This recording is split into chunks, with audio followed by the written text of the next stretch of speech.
So I am going to introduce the next speaker to the podium. Probably the artist that is most loved by people around the world.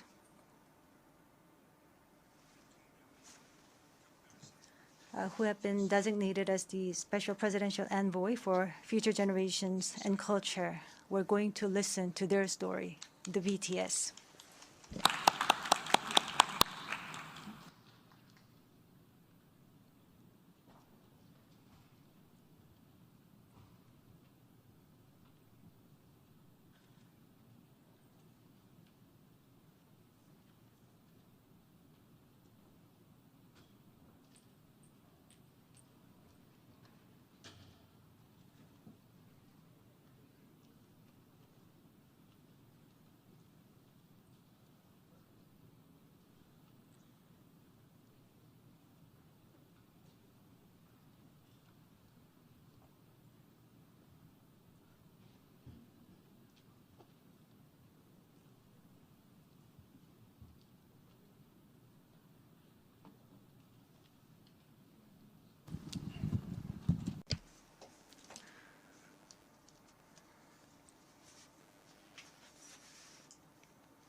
Your Excellency Abdullah Shahid, President of the 76th United Nations General Assembly, Your Excellency Secretary General Antonio Guterres, Your Excellency President Moon Jae-in, and distinguished leaders from around the world.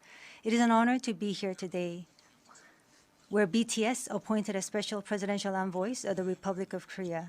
We're here today to share the stories of our future generation. Before we came here, we asked the young people in their teens and 20s around the world about their past 2 years and about the world they find themselves in today. Jin will share some of the answers we received. Yes, should we take a look? You can feel the good vibes from just looking at these. There were times during the past 2 years when I too felt bewildered and troubled. But still here, we have people who cry out, let's live on, let's make the best of this moment. Because we can't stand still when we are in the ideal time of our lives to take on new challenges. It wasn't as if we could blame anyone, and you must have felt the frustration. Here I'm the same as I was yesterday, but the world changed like we were transported in a flash to a parallel world. I was saddened to hear that entrance and graduation ceremonies had to be canceled. These are moments in life you want to celebrate, and missing out on them must have been upsetting. We were heartbroken when our long-planned concert tours were canceled. And for a while, we yearned for the moments we wanted to make complete. Yes, it was a time for us to mourn for the things that COVID took away from us. A time to discover how precious each and every moment we taken for granted were.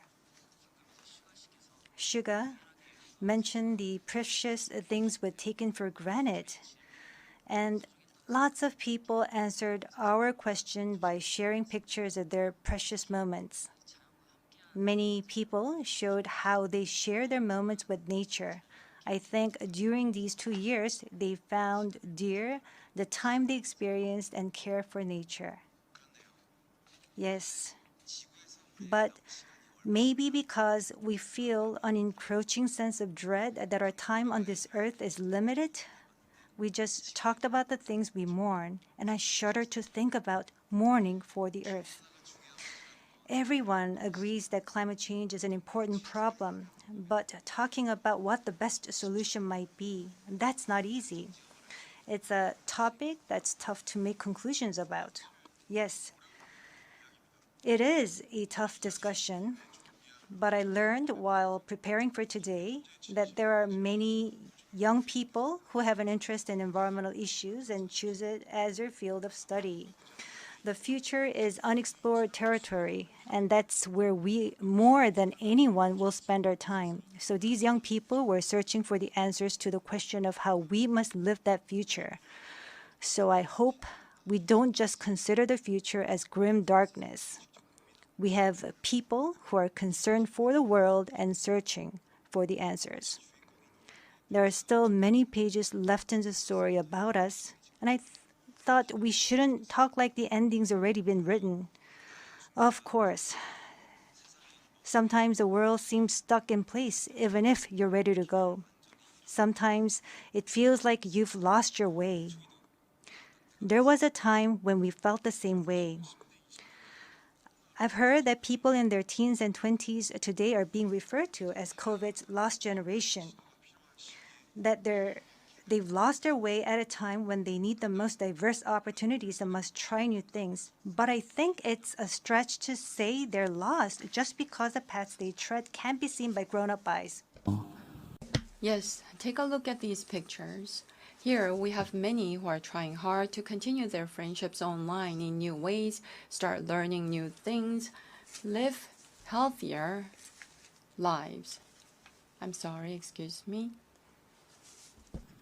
네, 새롭게 공부를 시작하고 더 Yes, these kids are trying to learn new things and trying to figure new things out. They don't look lost. They look like they are finding new courage and taking on new challenges. I think that's why instead of the lost generation, a more appropriate name would be the welcome generation. Because instead of fearing change, this generation says welcome and keeps forging ahead. That's right. If we believe in possibilities and hope, even when the unexpected happens, we will not lose our way, but discover new ones.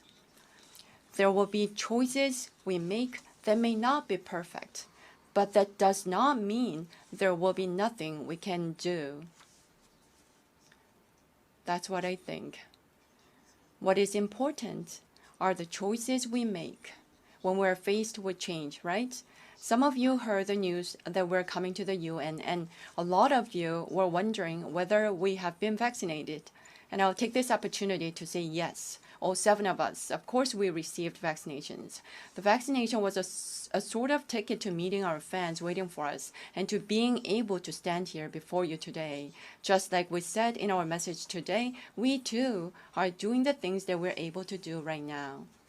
Like the vaccinations, efforts are continuously underway to keep this new reality going forward. And I think the day we can meet again face to face is not far away. Until then, I hope we can fill each of our days to the brim with positive energy. We thought the world had stopped, but it continues to move forward. I believe that every choice we make is the beginning of change, not the end. I hope that in this nascent new world, we can all say to each other, welcome. And now, as we look forward to this future, the permission to dance is our message of welcome that we want to share with everyone today.